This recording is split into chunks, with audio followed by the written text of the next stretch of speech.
This lesson is designed to show you not just how to paint a horse, this is a folio example, but really how to capture a bit of movement and also to capture the glossy coat of the horse, especially when it's been exercising. So I've got a source photograph here, which you'll see. Hopefully you can print that off. I'm just sketching on watercolour paper, which I have stained using acrylic raw sienna with a wipe over with a sponge, which is how I prepared the other painting, so it's exactly the same. And I'm going to just sketch it out in charcoal to try and capture this movement.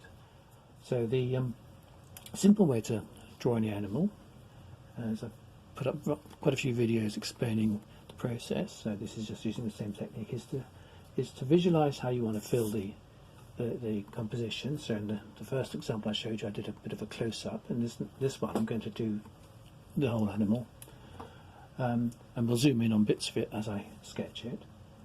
So we'll start in the middle, and with a horse that's sideways on like this, we're going to just use an oval shape, an egg shape if you like, to get the middle of the animal.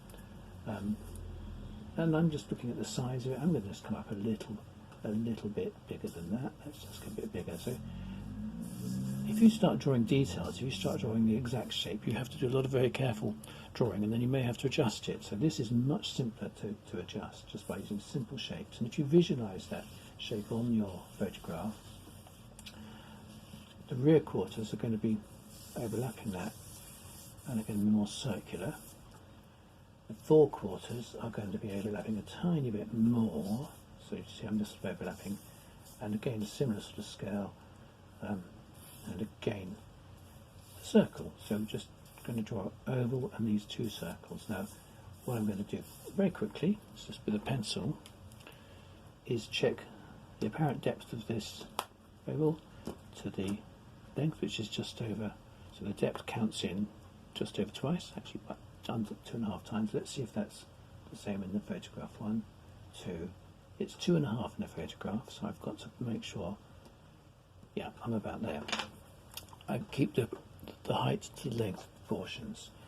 So obviously we may be embellishing these shapes and getting the detail in, but just remember those proportions to start with. So if you get them too spaced out or too close together, you can adjust that right now, and it's only taking you a few seconds. Next thing is we're going to look at the overall movement. Now we've got the tail coming out here, which goes off the back of the painting probably. We've got the head and neck coming up, so let's just look at the proportion of the neck and the head. So we're going to come up here, and the neck of a horse is just like a sort of tapering cone shape effectively. So it comes up here, and then when you get to the head you can put a circle on top for the skull, and you can then extend that into the nose of the horse with another cone shape.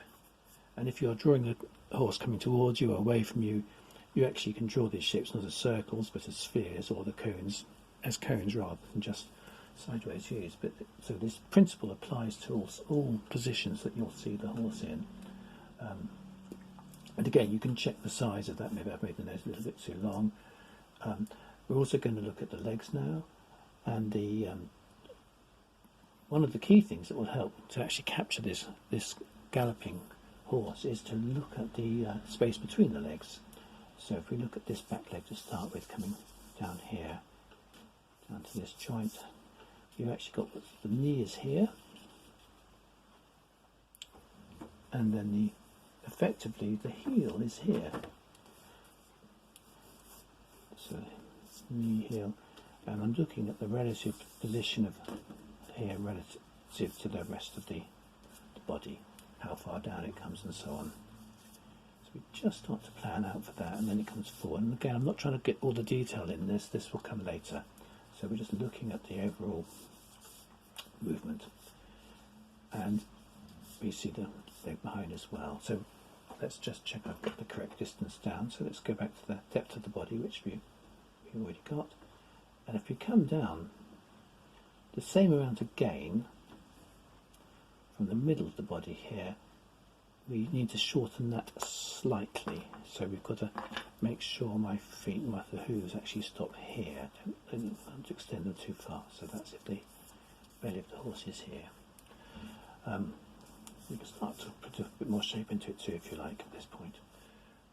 Now let's look at the space in here. This is critical. If we get it too close, too far, it will look wrong.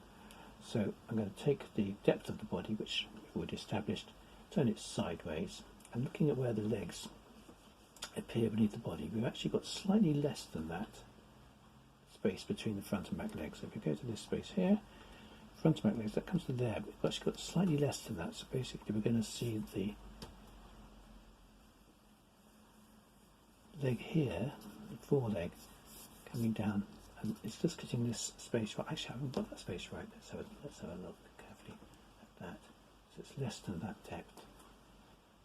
Not by quite so much, so just come back a little bit there. Now you can measure this and just do it proportionally. You can actually count it in. But what I really suggest you don't do is just trace this, because if you trace a photograph like this, it will look like a tracing. You'll never really capture the loose, flowing agility of a horse, or any animal for that matter, if you do it this way. So do try and draw freely, and you notice my sketch is very, very loose, and I want to keep it that way until I actually get into the painting to try and get the movement, as I say, the galloping movement and the energy of this horse. So I'm just looking here, and I think actually I've got to just look very carefully at this space. I'm not sure actually if I'm working more or less to the same size, not quite. I think I'm being slightly bigger than the photograph. So this space here, I'm just double checking what's happening here. So just so I get this leg coming off at the right position. And again, I'm looking at the height of each of the joints. We've got another leg coming here. And horses are amazing in that you've got this huge, powerful animal with very slender legs. It's a common mistake to get the legs too chunky in a horse. And perhaps if you're drawing certain working breeds, such as Shire horses, etc., they are stockier in build, but this is a racehorse, so it's a cross thoroughbred Arab racehorse, and is very slender in the leg, bred for speed. And again, we come down to what's called the fetlocks here, and back into the hooves here. Let's look at that space and see if we've got it about right. I think I might have got this knees down a little bit, so again I'm going to just make a little adjustment. So spend some time, just draw it loosely, draw it freely, look at it as a whole and see if you're getting this movement, and then you can refine it. And then its front back leg, its left front leg, in other words, the back of our view is coming down at this angle and still coming forward, and the hoof here doesn't go quite as low as that one, so we've got to just make sure we stop that one early. And again, I'll look at that. Now, if you don't want to do all the hooves, you can do exactly what I did in the first example, where I showed it to you, where you can just draw the upper part of the animal or the body, or even just a portrait, head and shoulders if you like. If you want to practice the glazing technique I'm going to demonstrate. But here we go, we've got most of the animal sketched now, so we can add where the mane is going to come up. I'm not going to do too much on that because it's really all about brushwork. And we've got the ears, which are back slightly. Let's get down to the face and the head. Again, horses have very deep cheekbones here, eyes set up high. And again, if you draw in a circle, the eye goes on the edge of that circle. If you started the head with a circle and then added the cone, the eye goes on the edge of that. So but we've already got pretty much all the ingredients. Just little features, facial features. Again, don't need to explain everything to you. Look carefully, look at these shapes. Think of them as simple shapes initially. and then you'll be able to really capture the character and essentially get a portrait of this horse in action. Just looking at the chest here coming through, the shape of the neck and the way it connects into the chest, so the front of the neck comes sort of halfway down the chest. It doesn't stop up here. Just again another thing to look for. And the height of another thing is you can always use a ruler or a pencil, just hold it through the animal. So for example, if I look at my photograph, if I look at where the face of the horse is, the lower jaw is only coming just above the back here. Yeah, that's it. So it's just getting, and if you've got this point too high up, too low down, check those things to see if you can get it right. Let's go back and draw the shapes here more accurately. So I think I've got to draw the shape through the bottom of the horse down here a little bit more carefully. There are a lot of interesting features in this photograph which will give you the musculature of the horse. We actually see a little bit of the rib shape here. We've got the top here, the withers, where we've got the bones coming up. Effectively the shoulder blades are up here. So the shoulder blade comes here, elbow comes here, wrist is this bit, the equivalent in a human skeleton, and then really the fetlocks are the equivalent of our knuckles.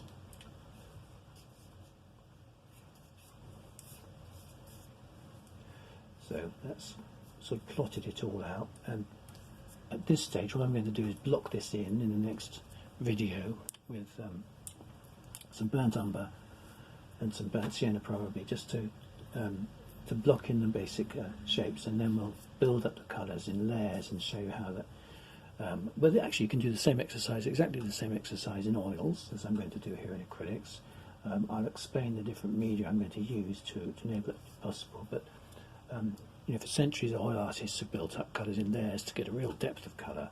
Acrylic artists tend to do things just in one layer or maybe two, but they don't necessarily exploit the characteristics you can with using different media to effectively build up colours and produce something with a lot more interest in the surface of the horse, really capturing the glossy coat.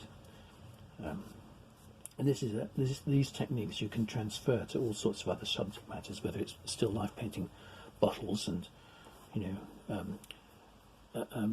shiny objects, silver or whatever, metal. Same thing about getting glossy, reflective colours and building them up so that they're semi-transparent is going to help you. So I've got a messy drawing there.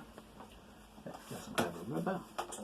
I'll tidy it up so you can see what's going on. So now we've got the drawing up here, so I can get the rubber and take away. And then this is charcoal, remember, on paper. And a good white rubber like this, you can completely remove all the drawing where it's not adding anything, where it's just where you've been searching for the shapes. So let's reduce that right down, and really the rest of the drawing will be absorbed straight into the paint as I layer it on. One other thing I'm going to do, once I've tidied this up, I'm just going to do a little bit more to drawing, which will help, and that is I'm going to pick out some of the muscle shapes sort of within the animal, as well as we've got the overall outline, but that doesn't necessarily give us all the shapes we want to use. So let's just do that, and I'm just going to go back here and redraw the shapes here, which were a little bit badly done to start with. That's a bit better. Come back and tidy this neck out a bit. Just make sure I've got enough, just distance from here to here to get the far leg, front leg right. Again, you can do things like, I was talking about lining things up here, you can do things like, where does that joint come relative to the head? And actually it doesn't come, this one comes back behind the head in the neck there. The front one comes through effectively the back of the circle here. Have I got it far forward enough? Not quite. So I'm just going to, I might need to just adjust the head. I might need to just adjust the joint. So it's just looking at how things relate that will help you get your drawing perfect without having to trace it as I've suggested. So don't do that, do it like this. That back leg needs a bit more clarity. Now let's just pick out some of these other muscly shapes. It's rather like mapping out lights and darks in a subject, just like you might do it in a landscape. And the lovely thing about a horse of this deep chestnut colour is that you've got, almost black with beautiful shades of brown, everything from the deepest brown to really beautiful golden brown, where this colour of the ground colour, the raw sienna, will really help you.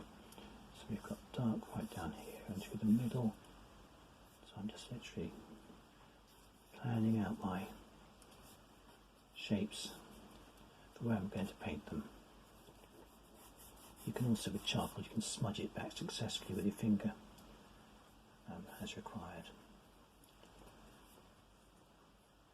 I think I might have got the face of the horse going a tiny bit too far forward. I'm looking at all my... Yes, I have. I'm just going to bring it back, and again, because I've kept it so simple, it is very simple to...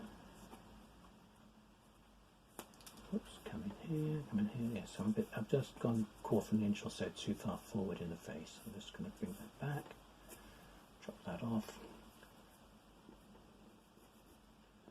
So you can, it's a sort of trial and error technique this, but because we're working in a medium that's so easy to correct, it's very straightforward to do it this way.